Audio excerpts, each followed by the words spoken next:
മിണ്ടായിരിക്കും ആരിഫ് ഹുസൈൻ. ഞാൻ പറയട്ടെ, സംസാരിക്കുന്ന ആളല്ലേ ഇയാള്. ആഗോള അച്ചാരം മേടിച്ചിട്ട് ആഗോളക്കാരുടെ അച്ചാരം മേടിച്ചിട്ട് ഇസ്ലാമിനെതിരെ പറഞ്ഞുകൊണ്ടിരിക്കുന്ന ആളല്ലേ. താങ്കൾക്ക് പറയാൻ അത് ഇസ്ലാം ജനിച്ചു പോയെന്ന് പറഞ്ഞാൽ താങ്കൾക്ക് അതിന് റൈറ്റ് ഇല്ല. താങ്കൾ അടങ്ങിയിരിക്കും. ഞാൻ പറയട്ടെ, നിങ്ങൾ പറയുന്നത് എന്താണ്? ആരിഫ് ഹുസൈനെ താങ്കൾ ഞാൻ പറയാൻ അനുവദിക്കും എങ്കിൽ താങ്കൾ ഇവിടെ സംസാരിക്കും. താങ്കളുടെ അവസരത്തിൽ താങ്കൾ പറഞ്ഞാൽ വിദ്യാഭ്യാസ മന്ത്രി കന്യാസ്ത്രീകളെ അവഹേളിച്ചു എന്ന ഒരു നിലപാടിലേക്ക് സഭകൾ പോവുകയാണ്. അതാണ് ഫാദർ ജോഷി മയ്യാറ്റിൽ പറഞ്ഞത്. അതിനുള്ള മറുപടി പറയൂ. എനിക്കൊരു കാര്യം ആഡ് ചെയ്യാനുണ്ട് മഞ്ജുഷ്. ഇത് തെറ്റിദ്ധരിപ്പിക്കാണ്. നിരന്തരമായാണ് ഇത്തരത്തിലുള്ള ആരോപണങ്ങൾ ഉന്നയിക്കുന്നത്. ഇതിന് വ്യക്തമായ ബാക്കിംഗ് ഉണ്ട്. ഇത് ക്രിസംഗികളാണ് ഇത്തരം വിഷയങ്ങൾ മനഃപൂർവ്വം കുത്തിപ്പൊക്കുന്നത്. സമുദായത്തിൽ ജാതി സ്പർദ്ധ ഉണ്ടാക്കാൻ ശ്രമിക്കുന്നത് ക്രിസംഗികളാണ്. ഇത് ഇന്നലെ തുടങ്ങിയതല്ല. കാസയുടെ രൂപത്തിൽ തുടങ്ങിയതാണ്. മറ്റു പല സംഘടനകളുടെ പേരിലും ഇത് തുടങ്ങിയതാണ്. പല ആളുകൾക്കും സ്വന്തം അനുഭവം ഉണ്ടായപ്പോഴത്തേക്കും അതിൽ നിന്നൊക്കെ മാറി പറയുന്ന അവസരം കൂടെ നമ്മൾ കണ്ടതാണ്. ഡോക്ടർ ബി ജയരാജ്, അവിടെ SDPI ഉണ്ടായിരുന്നു. എന്തുകൊണ്ട് SDPIയുടെ പേര് പറയുന്നില്ല?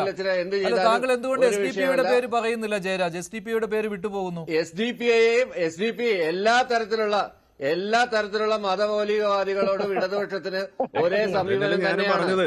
അത് SDPI ആയാലും ശരി, ആയാലും ശരി, PF ആയാലും ശരി, ആരെയും വേറെ തട്ടിലൊന്നും കാണുന്നില്ല. ആരെയും വേറൊരു തട്ടിലും കാണുന്നില്ല. അതല്ല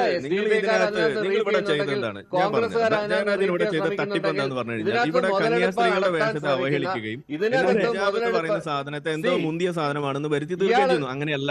ഹിജാബ് എന്ന് പറയുന്നത് നിയമത്തിന്റെ അടിസ്ഥാനത്തിൽ അത് എസെൻഷ്യൽ പ്രാക്ടീസ് അല്ല എന്ന് ഇവിടെ വിധിയുള്ളതാണ്. മാത്രമല്ല ഇവിടെ അതിന്റെ കൃത്യമായ ഇസ്ലാമിക മാനമുണ്ട്. അതിന്റെ കാരണം എന്ന് പറയുന്നത് അടിമ സ്ത്രീയെയും സ്വതന്ത്ര സ്ത്രീയെയും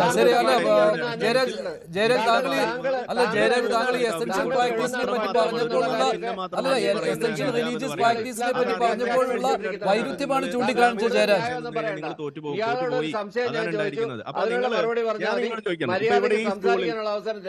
ഇവിടെ ഈ സ്കൂളിൽ ആദ്യമായിട്ട് ഹിജാബിന്റെ സംഗതി വന്നപ്പോഴല്ലേ നിങ്ങൾ പറയുന്നത് ഇത് തിരിച്ചാ സംഭവിച്ചെന്ന് വിചാരിക്കുക. തിരിച്ചാണ് സംഭവിച്ചെന്ന് വിചാരിക്കുക. ഇവിടെ ആദ്യമായിട്ട് കാവ്യ കൊടുക്കണം എന്ന് പറഞ്ഞിട്ട് ഒരു സംഗതിയാണ് ഇവിടെ വന്നിരിക്കുന്നത്. നിങ്ങൾ എന്തായിരിക്കും ഇവിടെ പറയാ? ജയരാജ് പറഞ്ഞു തീർക്കട്ടെ, അല്ലെങ്കിൽ ജയരാജ് സമ്മതിക്കുന്നില്ല. ജയരാജ് പറയട്ടെ, ജയരാജ് പറഞ്ഞു തീർക്കട്ടെ. മഞ്ജുഷെ ഇയാൾ സമ്മതിക്കുന്നില്ല. തൊട്ട് ഇയാൾ കയറി ഉടക്കിക്കൊണ്ടിരിക്കുകയാണ്. അങ്ങനെയൊന്നുമല്ല. നിങ്ങൾ ഇവിടെ ബാക്കിയുള്ള ആളുകൾ സംസാരിക്കുമ്പോൾ ഇടപെടുകയാണ്. നിങ്ങൾ ആദ്യം ആ മര്യാദ കാണിക്കൂ. ഇവിടെ ഇരുന്നിട്ട് പാർലമെന്ററി എന്തോ സാധനത്തെ കുറിച്ചൊക്കെ പറഞ്ഞല്ലോ, ഇവിടെ അച്ഛൻ്റെ അടുത്ത് പറഞ്ഞല്ലോ. അതെന്താ നിങ്ങൾ സ്വയം പാലിക്കാത്തത്?